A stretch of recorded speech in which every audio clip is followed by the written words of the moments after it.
सदाशिवसमारम्भां शङ्कराचार्यमध्यमाम् अस्मदाचार्यपर्यन्तां वन्दे गुरुपरम्पराम्.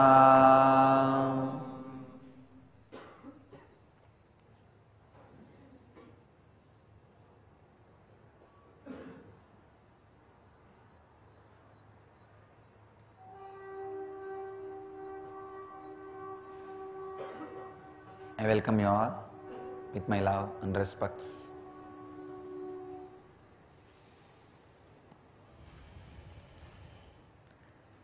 Today's subject is Himalayas.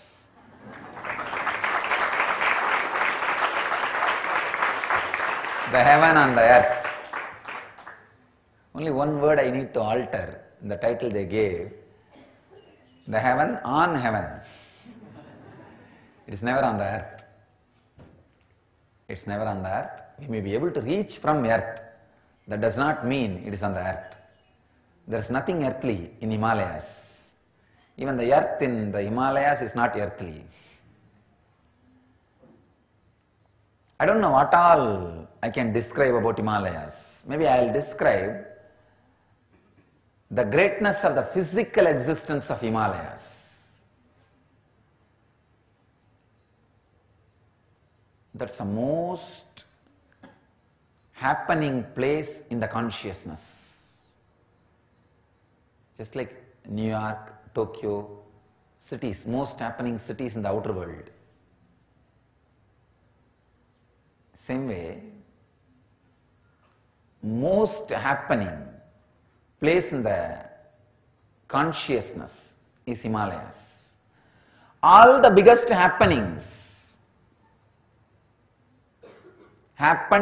happening in Himalayas as far as the consciousness concerned.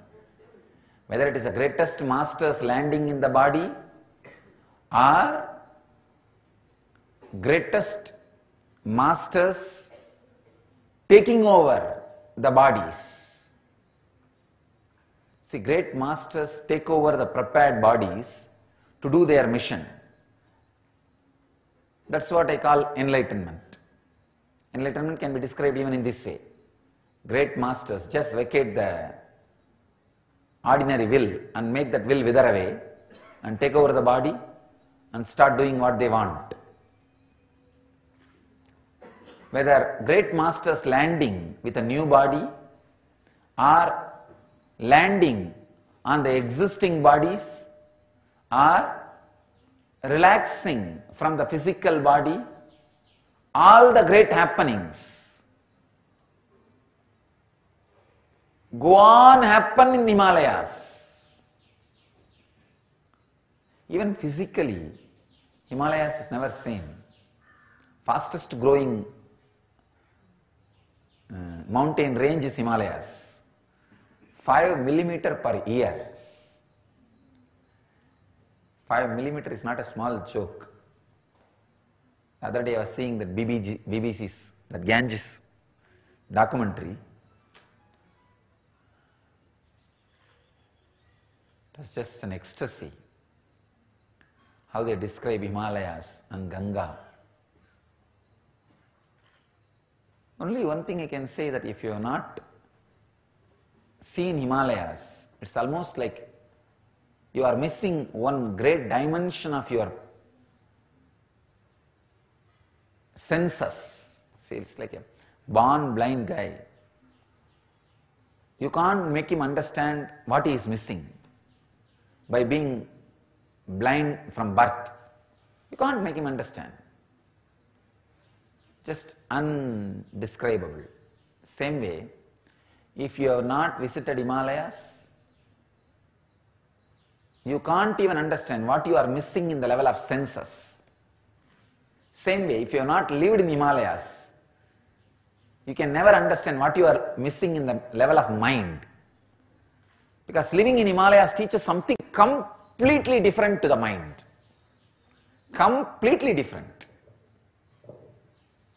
The other day I was talking that if somebody is not able to settle in my community for some reason. If they ask for other option, I said that bowl lifestyle will be the lifestyle I will prescribe. Same way, if somebody is not able to, is not happy with this place and wanted the second option, any place, I will prescribe Himalayas. If the second option community they ask, I will prescribe bowls. And second option place if they ask, I will prescribe Himalayas. And bowl in Himalayas. Because it does something totally different. One winter you should spend in Himalayas. So much can happen in you. You have to become Hatha Yogi, nothing can be done. You will just become Hatha Yogi.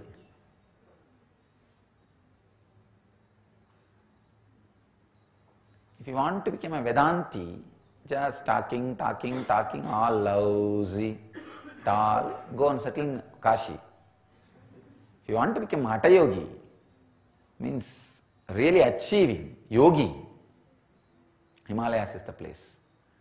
Because very lifestyle will make you Yogi.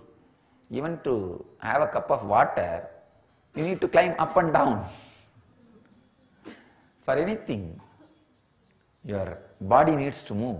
That's why they say that Tibetans are the people who live longer in the whole earth. Because their very lungs and the body is capable of living with less oxygen.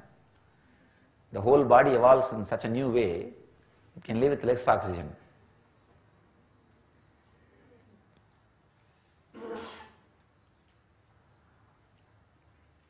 Life in Himalayas itself is tapas, yoga.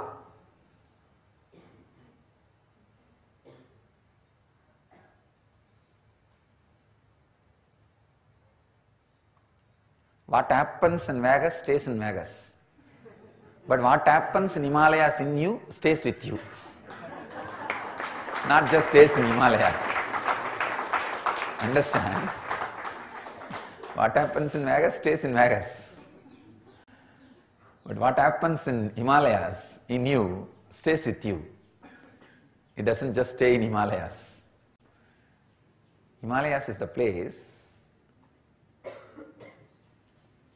the most conscious happening.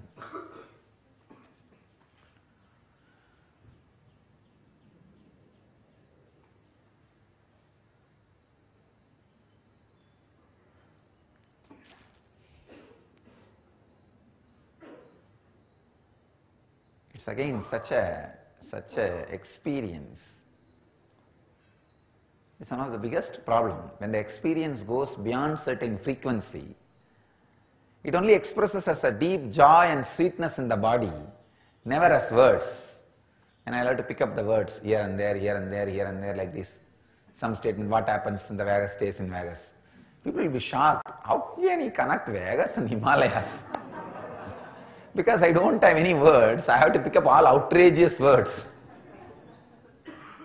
I have to look out of the box and all outlandish expressions. What to do?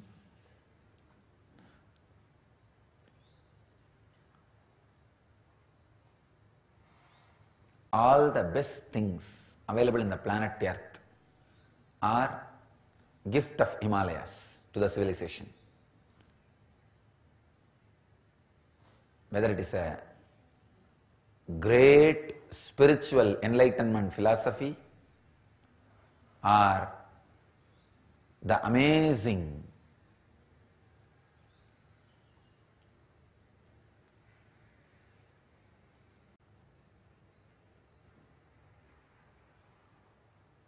unimaginable, amazing Saraswati civilization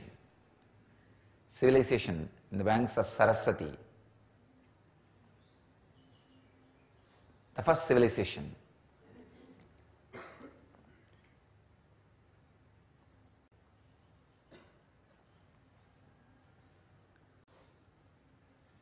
The extraordinary metaphysical discoveries of rishis.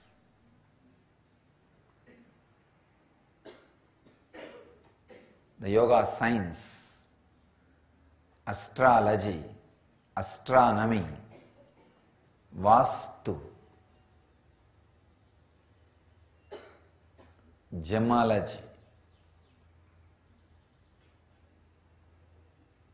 what not, anything worthy in the planet Earth, it's from Himalayas. It's Himalayas which gave birth to the science of ahimsa, coexistence. It's Himalayas which gave birth to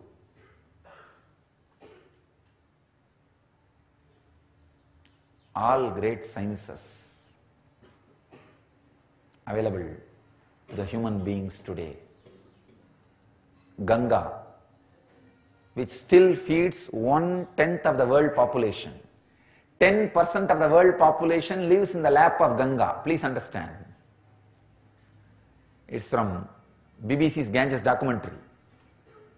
Even now, 10% of the world population lives just on one river's lap, Ganga. And Himalayas is responsible, Ganges is responsible for the rishis to have so much of free time and to contemplate and come up with the great metaphysical discoveries. All their basic needs are fulfilled just like that. And grand Himalayas in front. What will you do?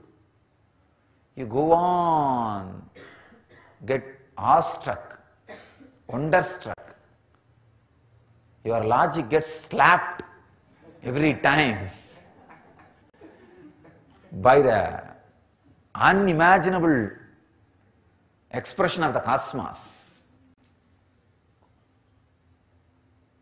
So naturally you start diving into the mysteries of cosmos. I tell you, the geographical place where a religion originates plays a major role in the depth and purity of religion. Himalayas cannot be ruled by any socio-political laws. That is why the Upanishads and Vedic tradition is completely devoid of any socio-political rules. There is no socio-political part in Upanishads. Pure spiritual science, metaphysical discoveries, that's all. Just science, that's all.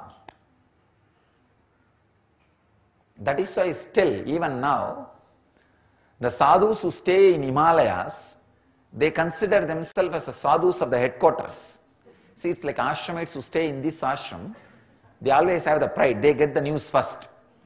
They get the information first. They are in the people in the center of the cyclone, most happening place.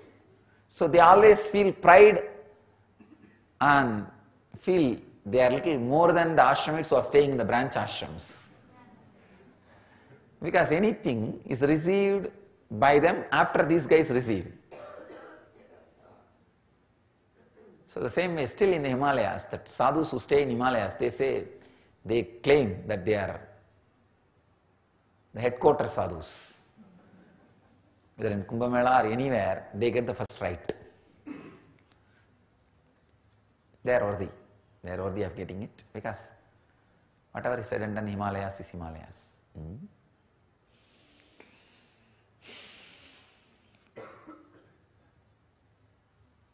I tell you, spending little time in Himalayas really shakes completely your idea of that whole life is secured. See, it's staying in cities where you know thoroughly how you are going to get into the car and what turn and everything and how you are going to come back and lie down in your bed safely. And by living the same thing for 2-3 years, you forget that your life can have some turn and you feel almost like everything is under your control. That is why a small ticket, speeding ticket, shakes your whole being. People shiver. I have seen If they get $100 speeding ticket, they have to pay $200 to a psychiatric doctor.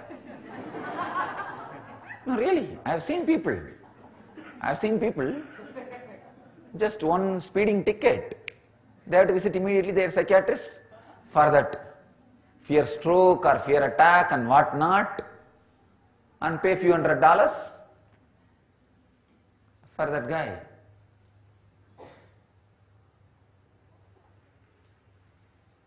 Or even that anger and vengeance they cannot tolerate.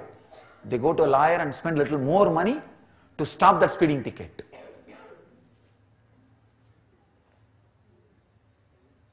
Because unable to handle even a small change.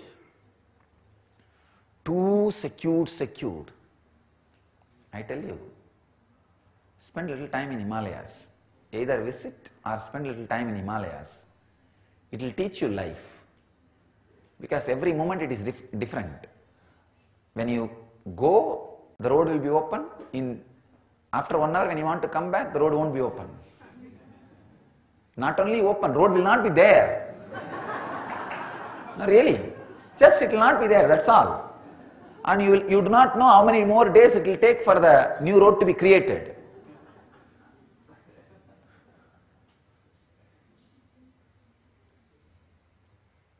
Suddenly you may need even to be airlifted through helicopters.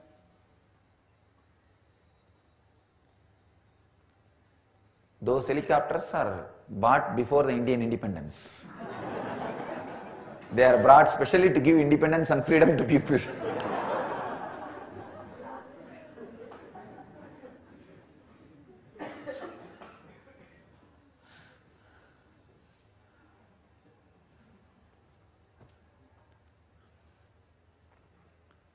Just life.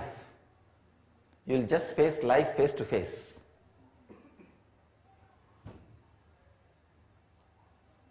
We do arrange so much, take care. But even then, just life is life in Himalayas. You will have a taste of adrenaline in your very tongue. Not just in your body. The adrenaline release will be so much, you will taste adrenaline in your tongue. Because the roads, you just see this side, and the speed with which Ganga is gushing, you will directly reach Calcutta. Before any 911 you call. In India there is no 911. Now they are trying to do 108. In some states they are successful. Like very efficient states like Gujarat and all, they are successful.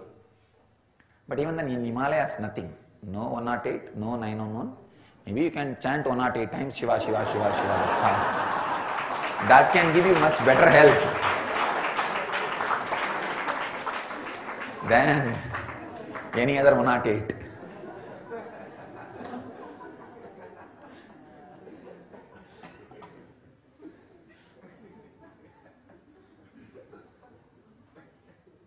You'll just face life face to face.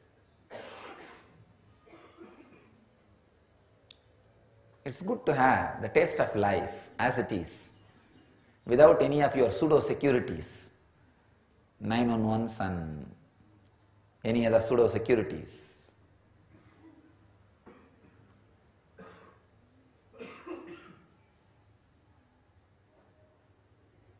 Even if your vehicle hit some other vehicle, I have not seen in Himalayas anybody fighting for these accidents.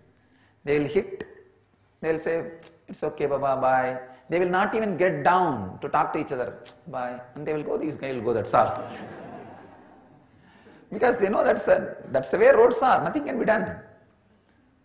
And not like the secure cities where the ambulance chasing lawyers make more money than the people who got injured. Really. This contingency, ambulance chasing lawyers, they make more money than the persons who are injured.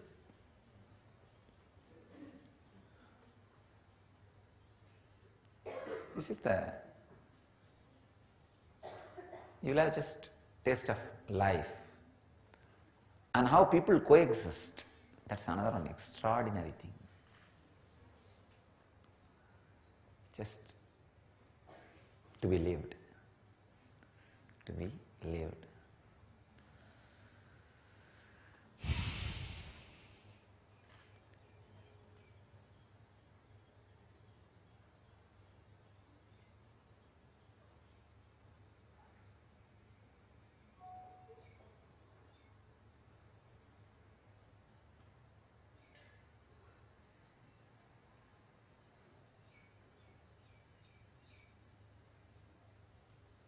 Just to be lived. The extraordinary silence which you would have never ever experienced in any city, even if you are staying in a suburb in one corner of any developed country. Unimaginable silence. You can just touch and feel the silence. The heaviness of silence.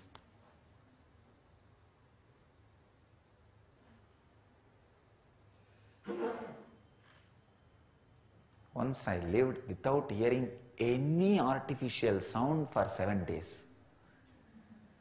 Not human voice, no artificial sound.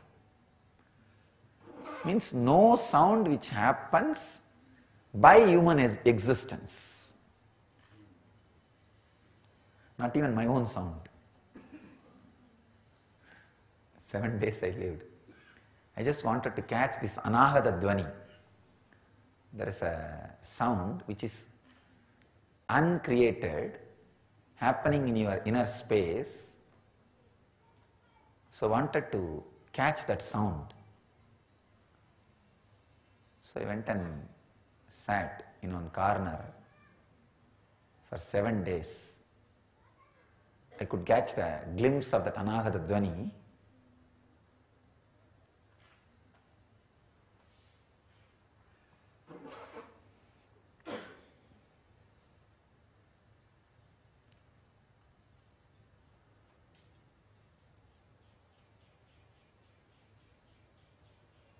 I'll really recommend everybody to have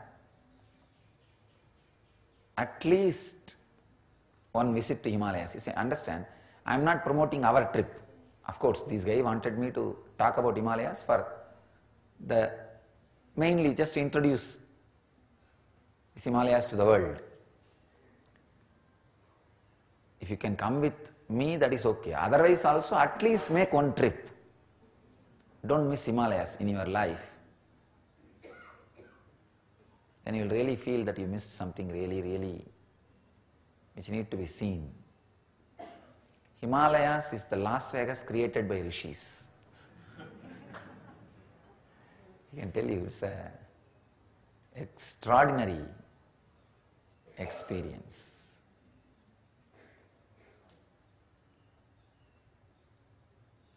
It will just give you the taste of life. It will teach you life is not just under your control. Life is larger than what you think. I can say the Himalayas is not a just geographical journey. It's a psychological journey. When you go and come back, by the time you are back, you are a different personality. Because your pitta, liver is completely churned and your adrenaline is just blasted. And all hormones. I have seen people just falling into the extraordinary ecstasy and extraordinary joy, because in such a right proportion all these things are created and churned. When the understanding, spiritual understanding is also added by the master, it just puts you in ecstasy and bliss.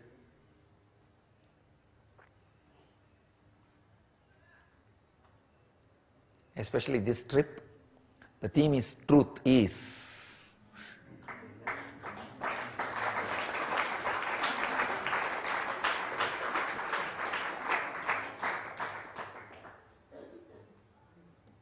As I said, You are all going to appear in a documentary which is going to go to the International Film Festival.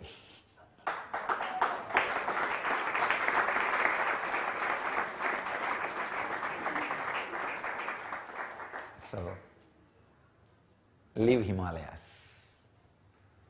That's all. Let you all experience and radiate the eternal bliss. Nityananda. Thank you.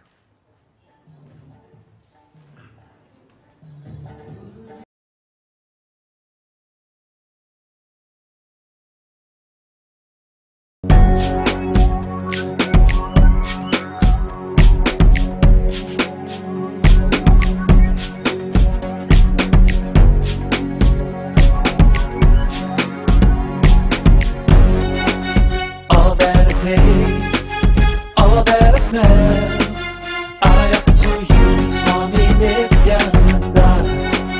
All that I see, all that I hear, I up to you, Swami Nityananda.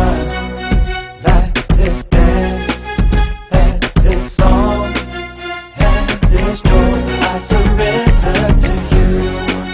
All that I feel, all that I am,